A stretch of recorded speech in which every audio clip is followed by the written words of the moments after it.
Let's talk about the plan development, the phases, and the levels of the plan. You have a visual here on the slide to help us explain the process as we move through it. You'll notice that this pyramid is laid out that we have a phase one, which includes the planning team's work as well as the action team, and then phase two, which is staff and school district.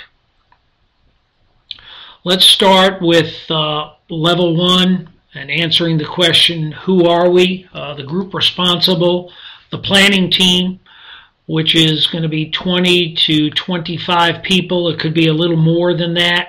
Usually half school district staff, half community members.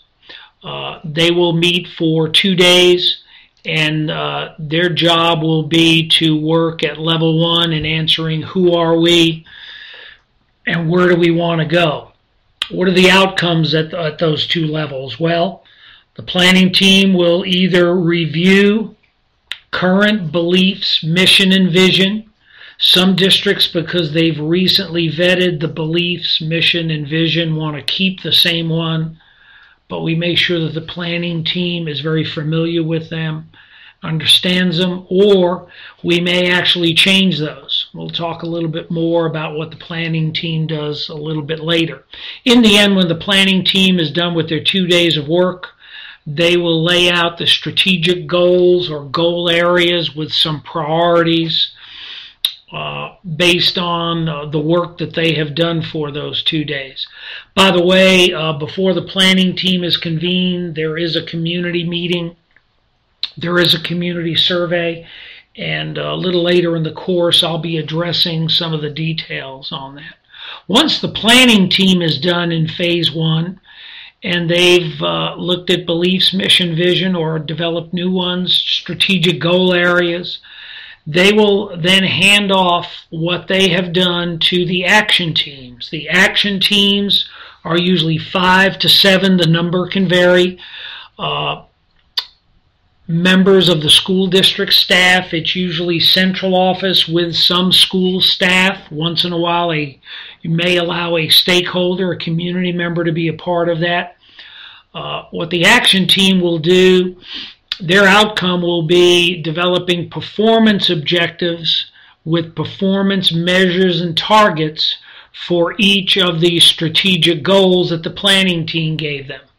There's 2 ways in which this is done. Some smaller districts may have one large action team, and they would divide the different goals accordingly and have the whole team, in essence, develop those performance objectives.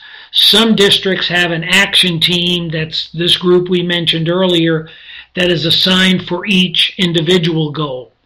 So this is a very much a school district initiative, and when they're done, they will have develop performance objectives. Once the action team is done, we normally would have the action team meet with the planning team one more time. This would be where the planning team would get to see what the action team has done, the goals they gave them, what did the action teams do as far as performance objectives with the measures and targets. Once that work is done, in essence, then we've answered question 3, how will we know when we have arrived?